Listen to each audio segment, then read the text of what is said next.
ಪ್ರಿಯರಾದವರೇ, ಯೇಸುಕ್ರಿಸ್ತನ ನಾಮದಲ್ಲಿ ನಿಮ್ಮನ್ನು ವಂದಿಸುತ್ತೇನೆ.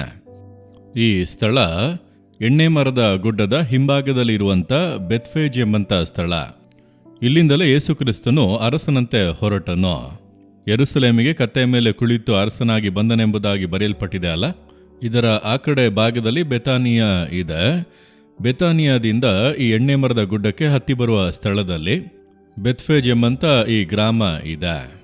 ಇಲ್ಲಿಂದಲೇ ಕತ್ತೆ ಮರಿಯನ್ನು ಬಿಚ್ಚಿಕೊಂಡು ಬರುವಂತೆ ದೇವರು ತನ್ನ 2 ಶಿಷ್ಯರನ್ನು ಕಳುಹಿಸಿ ಕೊಟ್ಟರು. ಅವರು ಹೋಗಿ ಕತ್ತೆಯ ಮರಿಯನ್ನು ಬಿಚ್ಚಿಕೊಂಡು ಬಂದರು. ಅದರ ಜ್ಞಾಪಕಾರ್ಥವಾಗಿ ಇಲ್ಲಿ ಅದರ ಒಂದು ಶಿಲೆಯನ್ನು ಮಾಡಿ ಇಟ್ಟಿದ್ದಾರೆ. ಇಲ್ಲಿ ಒಂದು ದೊಡ್ಡ ಸಭೆ ಕೂಡ ಇದೆ. ಇಲ್ಲಿಂದಲೇ ಆ ಪ್ರಯಾಣ ಆರಂಭವಾದದ್ದು. ಹೋಸನ್ನ ಎಂಬುದಾಗಿ ಎಲ್ಲರೂ ಕೂಡ ದೇವರನ್ನು ಸ್ತುತಿಸಿ ಹಾಡಿ ಯೆರೂಸಲೇಮಿನೊಳಗೆ ಬಂದರು. ಆ ಒಂದು ಸ್ಥಳದಲ್ಲಿ ಸುಂದರವಾದ ಒಂದು ಆಲಯವನ್ನು ಕಟ್ಟಿ ಇಲ್ಲಿ ಜನರು ಆರಾಧಿಸುತ್ತಾ ಇದ್ದಾರೆ.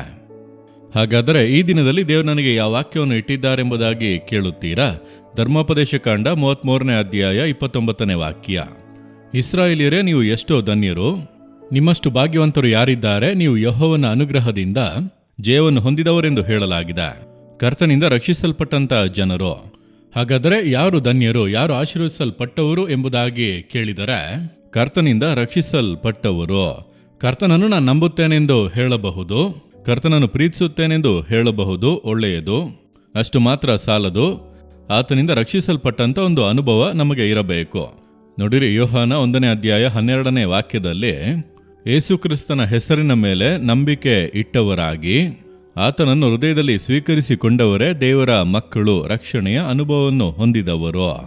ಹಾಗಾದರೆ ರಕ್ಷಣೆಯ ಅನುಭವ ಅನ್ನುವಾಗ ಪಾಪವನ್ನು ಬಿಟ್ಟು ಮನತಿರುಗಿ ನನ್ನ ಪಾಪ ಕ್ಷಮಿಸಲ್ಪಡಬೇಕು, ಯೇಸುವೆ ನೀವು ನನ್ನ ಜೀವಿತದಲ್ಲಿ ಬರಬೇಕೆಂಬುದಾಗಿ ಆತನನ್ನು ಸ್ವೀಕರಿಸಿಕೊಳ್ಳುವಾಗ ಆತನು ತನ್ನ ರಕ್ತದಿಂದ ನಮ್ಮನ್ನು ತೊಳೆದು ನಮ್ಮನ್ನು ರಕ್ಷಿಸಿ ತನ್ನ ಮಕ್ಕಳು ಎಂಬಂಥ ಅನುಭವವನ್ನು ಕೊಡುತ್ತಾನೆ.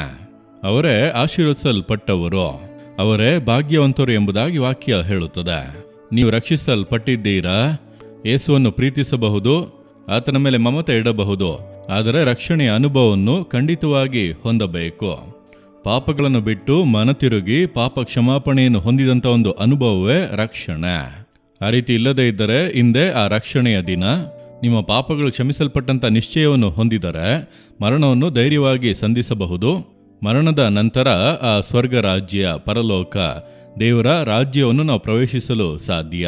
ಆದ್ದರಿಂದ ರಕ್ಷಣೆಯ ಅನುಭವ ಬಹಳ ಮುಖ್ಯ.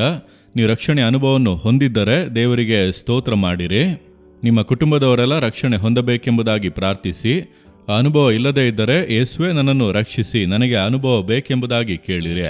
ಯೇಸುವೆ ನೀವು ರಕ್ಷಕನಾಗಿ ಈ ಲೋಕದಲ್ಲಿ ಬಂದಿರಿ, ನಮ್ಮ ರಕ್ಷಣೆಗಾಗಿ ಶಿಲುಬೆಯಲ್ಲಿ ಸತ್ತಿರಿ. ಈ ಮಗನು ಈ ಮಗಳು ರಕ್ಷಣೆ ಹೊಂದಿದ್ದಕ್ಕಾಗಿ ನಿಮ್ಮನ್ನು ಸ್ತುತಿಸುತ್ತೇನೆ.